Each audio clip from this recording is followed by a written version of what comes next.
Okey penonton, ada satu topik yang cukup menarik dan penting untuk sama-sama kita fahamkan berkenaan dengan pengehadan tempoh jawatan seorang Perdana Menteri di Malaysia. Betul, tepat sekali. Di mana kerajaan baru-baru ini telah pun bersetuju dengan cadangan dasar pengehadan tempoh jawatan Perdana Menteri ini selama tempoh 10 tahun. Ini dilihat sebagai langkah penting bagi memperkukuhkan prinsip accountability, semak dan juga imbang serta takbir urus berteraskan perlembagaan persekutuan di bawah agenda reformasi institusi kerajaan Madani. Okey, ini merupakan satu reformasi lah yang sangat signifikan kepada kerajaan Madani.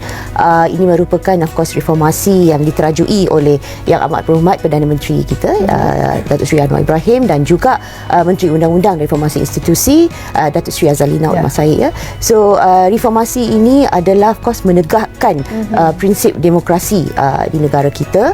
Dan kalau kita lihat pengehadan ni sebenarnya apa yang penting atau prinsip dia adalah penumpuan ataupun pemusatan kuasa di pihak seorang tu tidak berlaku. Itu adalah yang paling penting lah. Sebab kita di sini kalau ikut apa yang dinyatakan dalam RUU kita adalah selama 10 tahun. So pemusatan kuasa tidak akan berlaku di tangan satu pihak dan peluang akan diberilah, peluang kepimpinan akan diberi kepada pihak yang lain dan ini akan membawa kepada banyak pembaharuan kepada negara kita. Itu adalah perkara yang penting dan ini juga akan membawa kepada of course semak dan imbang dan ini merupakan satu best practice lah. Kalau kita lihat di negara-negara lain juga ini merupakan satu best practice dan ia menegakkan sistem demokrasi di negara kita. Kepada rakyat saya rasa ini akan menegakkan accountability dan keterusan kerajaan itu adalah nombor satu. Kedua adalah jika peluang diberi untuk perubahan kepada pucuk kepimpinan sebagai contoh, ini bermakna dasar-dasar baru dapat dibawa untuk rakyat menikmati. Sebagai contoh dasar-dasar dari segi dasar sosial, dasar ekonomi, perkara-perkara ini kita akan ada satu perubahan.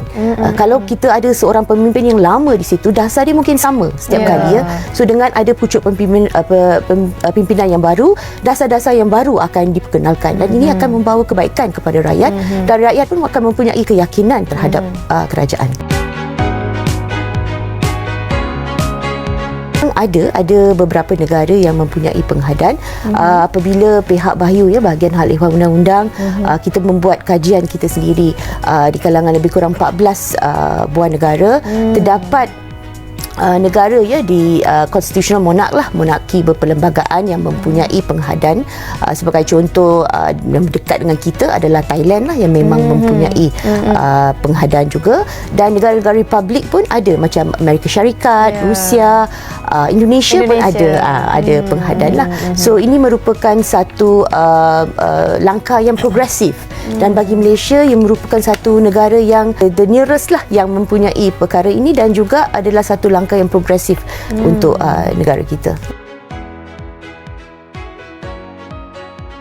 So perkara yang paling utama adalah perkara 43. Okey, perkara 43 perlembagaan persekutuan ini adalah berkaitan dengan jemaah menteri. Dan yang penting di sini adalah perkara pasal 2A perkara 43 iaitu pelantikan Perdana Menteri oleh Yang di-Pertuan Agong. So seseorang Perdana Menteri yang mendapat sokongan ataupun kepercayaan majoriti boleh dilantiklah oleh sokongan majoriti ahli Dewan Rakyat boleh dilantik sebagai Perdana Menteri oleh Yang di-Pertuan Agong. Tetapi pindaan yang dicadangkan oleh kerajaan melalui perlembagaan persekutuan ini tidak menyentuh perkara fasal 2A tetapi kita mempunyai pindaan-pindaan baru atau peruntukan-peruntukan baru.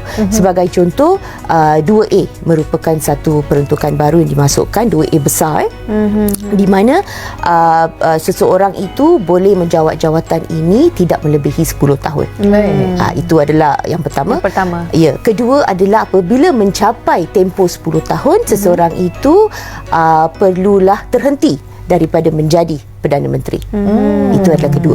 Ketiga adalah apabila Perdana Menteri seseorang itu terhenti menjadi Perdana Menteri, jemaah menteri pun perlu terhenti menjadi sama. Mengapa? Sebab kalau kita lihat fasal 2B perkara 43, Perdana Menteri lah menasihat Yang di-Pertuan Agong untuk melantik Jemaah Menteri. So bila Perdana Menteri dah terhenti, Jemaah Menteri pun terhenti juga. Ini adalah satu kita panggil Constitutional Convention. Yang berlaku di kebanyakan negara ya, di UK, di Australia dan sebagainya. Tak ada kaitan dengan tarikh pilihan raya. Katakan seorang Perdana Menteri itu dia terhenti ya, terhenti. Daripada 10 tahun tu, dalam midway 5 tahun tu ataupun 4 tahun kerajaan, dia midway tu dia dah terhenti. So tak ada kaitan dengan election dia, tak ada kaitan dengan pilihan raya.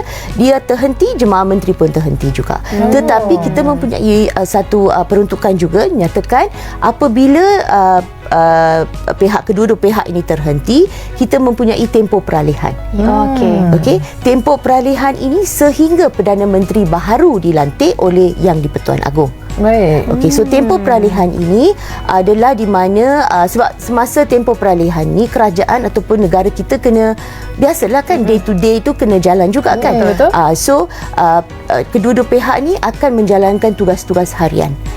Tugas-tugas harian supaya kita akan jalanlah seperti biasa, tetapi sehingga Perdana Menteri baru dilantik oleh Yang di-Pertuan Agong. Tetapi tugas-tugas harian ni adalah terhad. Perkara-perkara dasar besar, perkara-perkara berkaitan dengan kewangan, semua tidak boleh dilaksanakan. So ini dipanggil sebagai caretaker government. Faham? Caretaker government ni biasa bila kita bubar, kita memang ada caretaker government. So benda ni akan bangkitlah apabila 10 tahun itu tamat. Cabaran saya rasa yang paling penting adalah sebab ini adalah pindaan kepada Perlembagaan Persekutuan. So kita perlu mendapat 2/3 sokongan daripada ahli Dewan Rakyat, iaitu lebih kurang 148 kerusi ya, 1/4 undi daripada pihak ahli Dewan Rakyat. Ini adalah satu cabaran, tetapi kerajaan yakinlah kita akan mendapat sokongan tersebut. Selain daripada itu, kita kena ada sokongan bipartisan jugalah. Semua pihak perlu memberi sokongan mereka, bukan sahaja ahli-ahli Dewan Rakyat, Dewan Negara, tetapi semua pihak, NGO, CSOs dan sebagainya, sebab ini merupakan satu inisiatif ataupun satu reformasi yang sangat bagus, sangat baik.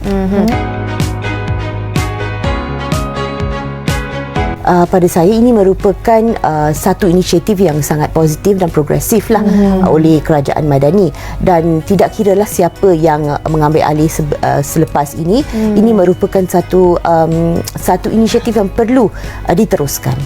So kesan dia dari segi dasar, saya rasa dasar kerajaan yang positif, yang bagus, tetap akan dilaksanakan. Pada pandangan saya, ia merupakan satu perubahan yang besar lah, yang sangat signifikan. Sebagaimana saya nyatakan tadi semasa kita bersembang tadi, inisiatif ini adalah retrospektif. Dia mempunyai retrospektif efek ya. Maksudnya sebelum kuat kuasa akta ini, tempoh seseorang memegang jawatan akan diambil kira.